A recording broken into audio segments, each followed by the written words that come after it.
गुना जिला प्रशासन की एक बड़ी लापरवाही उजागर हुई है। देश के सबसे बड़े महोत्सव यानी लोकसभा के चुनाव में ऐसे चतुर्थ श्रेणी कर्मचारियों को पोलिंग अधिकारी बना दिया गया है जो बामुश्किल चौथी पास हैं और सिर्फ अपना नाम लिख पाते हैं। हैरानी की बात यह है कि जिला निर्वाचन अधिकारी और कलेक्टर को इन 20 में से 14 ने आवेदन देकर ये कार्य नहीं कराए जाने की मांग की है। तो वहीं नगर पालिका अध्यक्ष ने भी जिला निर्वाचन अधिकारी और कलेक्टर से बातचीत कर वस्तुस्थिति साफ की है, लेकिन कर्मचारियों की ड्यूटी अभी भी बदस्तूर है, जिसको लेकर अभी कोई भी बदलाव नहीं किया गया है।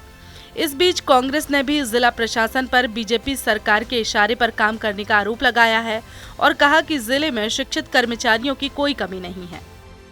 ग्वालियर चंबल अंचल की चारों सीटों पर तीसरे चरण में 7 मई को मतदान होना है। ऐसे में गुना लोकसभा सीट पर मतदान को संपन्न करने के लिए चतुर्थ श्रेणी कर्मचारियों को P2 यानी पोलिंग ऑफिसर की जिम्मेदारी दी गई है। जिन कर्मचारियों को पोलिंग ऑफिसर बनाया गया है वो गुना नगर पालिका में ड्राइवर, मैकेनिक, चपरासी और गैंगमैन जैसे पदों पर कार्य कर रहे हैं।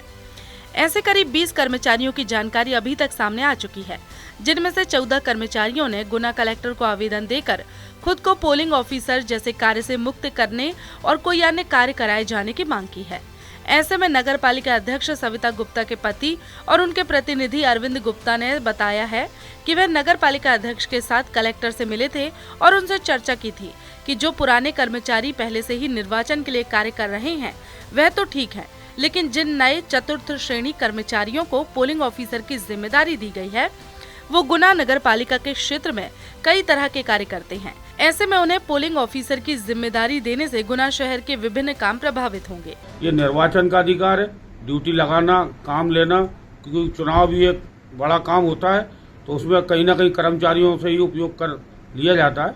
एक वो उन 2-4 लोगों की ड्यूटी है जो जिनसे हमारे शहर की स्ट्रीट लाइट प्रभावित ना हो या कचरा गाड़ी की, और उस संबंध में कलेक्टर महोदय ने कहा भी था कि अगर ऐसे किसी व्यक्ति को लग गई तो उसको चेंज कर देंगे। ऐसा कोई बड़ा मुद्दा नहीं है और जिसको इतनी बात की जाए। आइए पहले आपको बताते हैं कि पोलिंग ऑफिसर का काम क्या होता है। पोलिंग ऑफिसर का काम मतदाता की पहचान करना, उनकी रजिस्टर में एंट्री करना होता है। साथ ही पहचान पत्र, मतदाता का वोटर ID कार्ड समेत अन्य पहचान पत्र भी वो देखता है। बाद में वोटर के हस्ताक्षर भी लिए जाते हैं और आखिरी कॉलम में पोलिंग अधिकारी अपनी टिप्पणी दर्ज करता है। आखिर में मतदाता की उंगली में स्याही लगाने, मतदाता पर्ची जारी करने की जिम्मेदारी भी उसी की रहती है।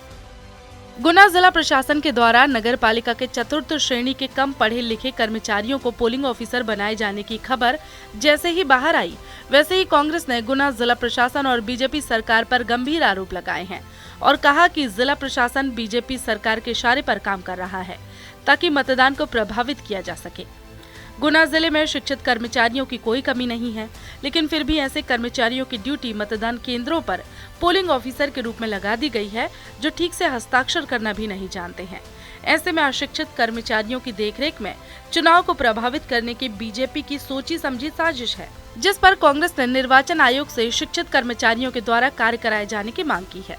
देखिए, जिला प्रशासन पूर्णतः भारतीय जनता पार्टी का मोहरा बनकर काम कर रहा है और जिले में शिक्षित कर्मचारियों की, अधिकारियों की कोई कमी नहीं है, लेकिन ऐसे अनपढ़ व्यक्तियों की ड्यूटी लगाकर निर्वाचन प्रभावित होगा और निश्चित रूप से इसके परिणाम जिला प्रशासन के लिए अशुभ रहेंगे।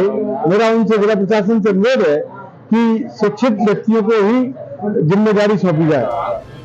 बता दें, गुना नगर पालिका के चतुर्थ श्रेणी कर्मचारी जिन्हें ढंग से पढ़ना लिखना भी नहीं आता, उन्हें पोलिंग ऑफिसर बनाकर मतदान की अहम जिम्मेदारी सौंपे जाने को लेकर अब बवाल खड़ा हो गया है। ऐसे में कांग्रेस ने भी कड़ी आपत्ति जताई है। हालांकि अभी तक इस मामले में जिला प्रशासन की ओर से कोई प्रतिक्रिया सामने नहीं आई है, लेकिन जिस तरह से अक्षम कर्मचारियों को पोलिंग ऑफिसर बनाया गया है वह कहीं न कहीं जिला प्रशासन की प्रक्रिया पर सवाल खड़े कर रहा है। गुना से TV9 के लिए धर्मेंद्र शर्मा की रिपोर्ट।